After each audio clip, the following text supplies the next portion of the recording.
Bismillahirrahmanirrahim. Assalamualaikum warahmatullahi wabarakatuh. Kembali lagi dengan saya dalam pembahasan kasus Praktikum Manajemen 2, yaitu kasus keuangan. Di sini kita akan membahas materi terkait struktur modal. Oke, kita mulai. Di sini di lembar jawab sudah tertera ya kolom seperti ini. Kemarin kita juga sudah membahas materi. Untuk rumusan WACC sendiri kan seperti ini ya yang kemarin kita bahas. Nah, karena di sini di dalam buku ini yang diketahui adalah ada modal itu dari modal sendiri. Yang ini tak kasih M ya karena ini modal sendiri. Kemudian yang ini adalah modal dari hutang. Nah, ini tak lingkarin ya. Ini itu keterangannya adalah proporsi. Nah, kemudian yang KD dalam kurung, ini kurungnya kurang 1. Ini kurungnya kurang 1 ya. Dalam kurung 1 min dikali ya, KD dikali 1 min tax. Nah, di sini ini itu cost of debt ya. Aku kasih tulisan COD aja. Kemarin kan kita sudah bahas ya. Kemudian karena ini modal ya, yang ini proporsi modal, ini proporsinya. Nah, yang ini adalah cost of equity, kayak gitu. Nah, kemudian kita persempit lagi, kita perkecil ya. Jadi intinya adalah proporsi dikali dengan COD ya. Kemudian ini proporsinya juga dikali dengan COE kayak gitu. Nah, kita masukkan aja rumusannya di sini. Kan yang diketahui itu proporsinya di sini ada 30 ya. 30%. Kemudian 70%. Kemudian 40%. 60%. Sesuai sama yang ada di buku ya, di dalam kolom pertanyaan 50%, 50%, kemudian 60%, 40%, kemudian 70%, 30%. Ini kita tulis sesuai sama tabel yang ada di dalam buku tugas ya, buku pertanyaan. Kemudian ada 9% ya, cost of debt, after tax, dan cost of equity. Ini 16%, kemudian ini 9%, ini 16%, ini 9%, 16%, 10%, 18%, 11%, 20%. Oke, di sini cara pengerjaannya dengan rumusan ini ya. Untuk mengetahui WACC di sini. Di sini, di sini, di sini, di sini, dan di sini. Oke, berarti caranya tinggal dikalikan aja. Ini proporsi utang dikalikan dengan cost of debt. Kemudian modalnya juga dikalikan dengan cost of equity. Tinggal dikalikan aja. Nah, gini kan hasilnya berapa ini? 270%. 16 itu berarti hasilnya 1120%. Dikalikan ya. Nah, kemudian hasil perkaliannya ini ya hasilnya. Hasilnya adalah 1390%. Nah, di sini karena ini masih persentase, kita jadikan desimal. Berarti 2,7. Yang di sini juga 11,2. Kemudian ini totalnya 13,9. Ini ya. Jadi ini ditambah ya. Ini ditambah ini, hasilnya adalah ini. Nah, ini adalah WACC-nya. Oke, kita lanjutkan aja sampai akhir. Ini dikali Jadinya berapa? 4 kali 9, 360. Kemudian 60 kali 16, 960. Totalnya adalah 1320%. Nah, ini sama dengan 3,6, 9,6, 13,2. Ya, hasil ini ditambah ini ya. Ditambah ini hasilnya. WACC. Yang perhitungan kedua. Kemudian dengan proporsi yang selanjutnya ya. Kita lanjut. 50 kali 9, 450%. 50 kali 60 sama dengan 800%. Di total jawabannya jadi 1.300. 1.250%. Kita desimalkan 4,5, 8, 12,5. Ini ya hasilnya. Ya, ACC. Kemudian selanjutnya 60 kali 10 jadinya 600%. 40 kali 18 hasilnya 720%. Hasil totalnya adalah 1.320%. Nah, diperkecil 6, diperkecil 7,2, diperkecil lagi 13,2. Nah, ini. Oke, selanjutnya ini 7 kali 11 berarti udah bisa ya 770%. 3 kali 2 berarti sama dengan 600%. Kita tambahkan hasilnya 1.370% ya, sama dengan 7,7 ditambah dengan 6. Hasilnya 13,7. Ya, oke, kalau di dalam soal itu ditanyakan ya, menurut Anda bagaimana seharusnya tambahan pendanaan harus dipenuhi dari utang untuk menerbitkan saham baru? Hitung WACC-nya untuk memperkuat saran. Nah, karena ini kan udah dari perhitungan mana sih yang paling kecil kayak gitu. Nah, kita pilih yang ini. Ini yang paling kecil. Jadi, kita akan mengambil WACC yang ya proporsi paling kecil.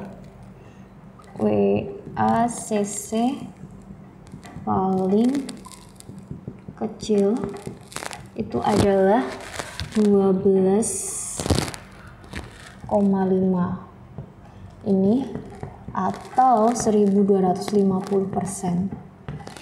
Nah, kenapa kita ambil WACC paling kecil? Karena kemarin kita sudah belajar ya, kenapa sih WACC-nya itu harus lebih kecil? Karena ketika WACC ini kecil, itu resiko perusahaan juga kecil.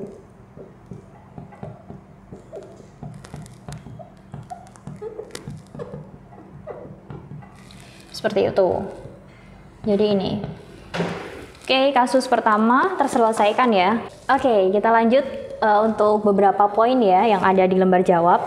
Nah, tadi kan kita sudah menemukan WACC-nya ya yang akan kita gunakan. Itu adalah yang paling rendah, yaitu sebesar 1.250 atau 12,5.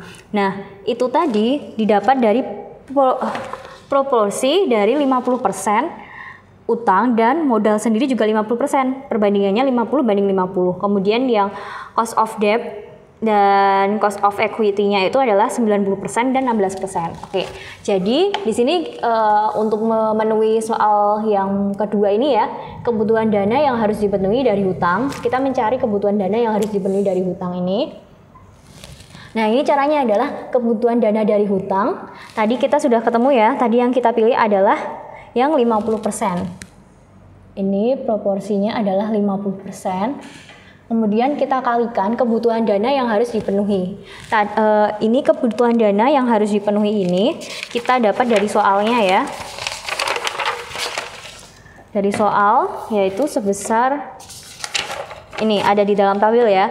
Dana yang dibutuhkan sebesar Rp226.100 atau di sini sudah dicantumkan ya di halaman 27. Tabel di bawah ini menunjukkan neraca performa yang dihasilkan dari pertemuan dan menunjukkan bahwa kebutuhan dana sebanyak Rp266.100 harus dipenuhi. Jadi kesimpulannya di sini adalah kebutuhan dana yang harus dipenuhi adalah Rp266.100. Tinggal kita kalikan aja hasilnya langsung ketemu sebesar Rp113.050.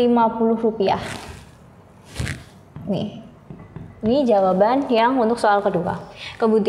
Kemudian kebutuhan dana yang harus dipenuhi dari ekuitas adalah cara menghitungnya adalah kebutuhan dana yang harus dipenuhi ini ya.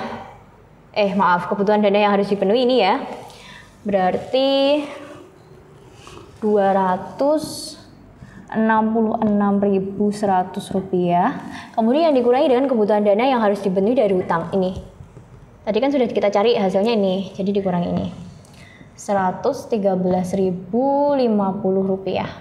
Oke, hasilnya adalah sama. Rp113.050.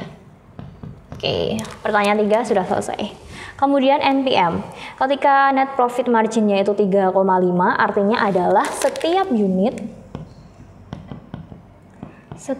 satu unit, ini kayak iya, bentar. Oke. Setiap satu unit penjualan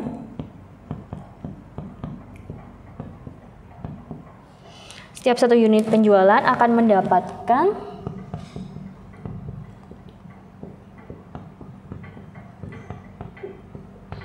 $3,5 keuntungan. Di bawahnya aja ya. Keuntungan atau laba ya.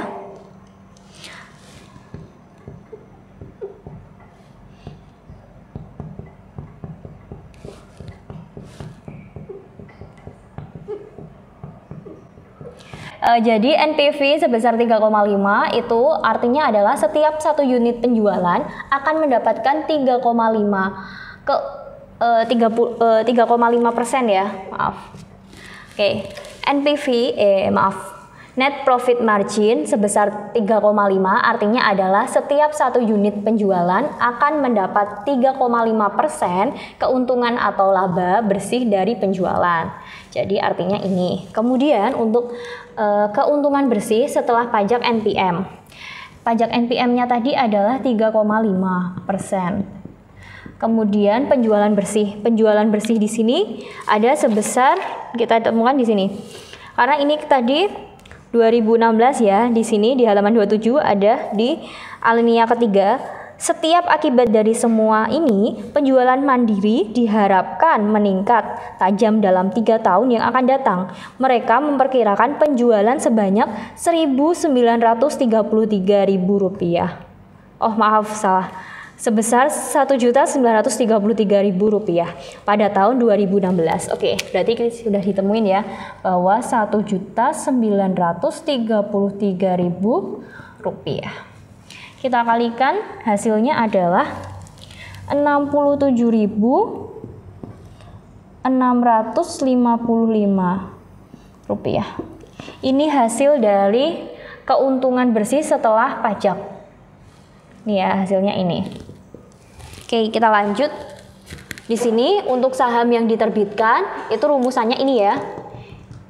EPS laba bersih dibagi dengan jumlah saham beredar. Akan tetapi karena di dalam buku ini kita tidak diberikan informasi terkait sahamnya ada berapa, maka di sini kita tidak bisa menghitungnya.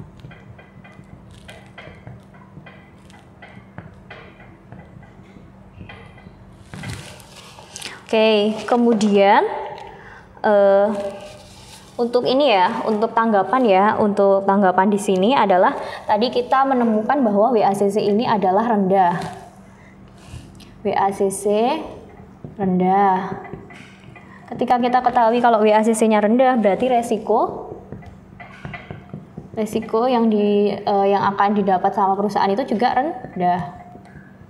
Kemudian selain itu, keuntungan dari WACC rendah adalah tinggi. Keuntungannya tinggi.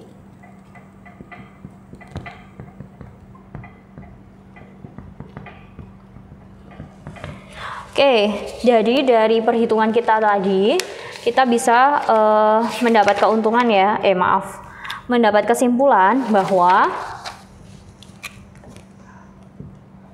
WACC kecil itu terkecil ya. Tadi kan kita mendapat WACC yang terkecil. Kita mengambil WACC yang terkecil. Kemudian itu struktur modal optimal dapat kita tulis ya dulu. Struktur modal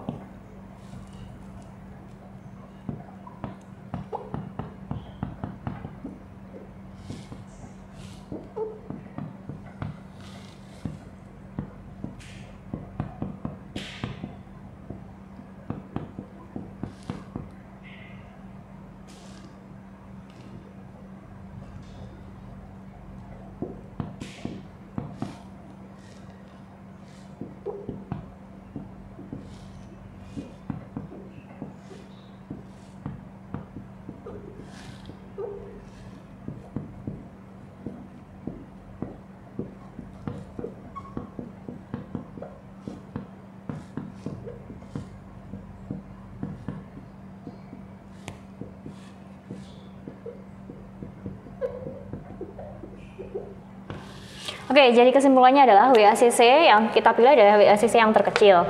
Otomatis nanti akan mempengaruhi struktur modal yang optimal, dapat meminimalkan biaya pergunaan. Jadi kita nanti bisa mendapatkan struktur modal yang optimal ini dan akan memberikan perusahaan itu biaya yang minimal, seminimal mungkin seperti itu.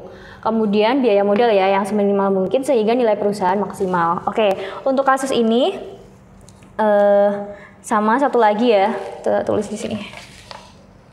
Ini masih lanjutannya di sini ya.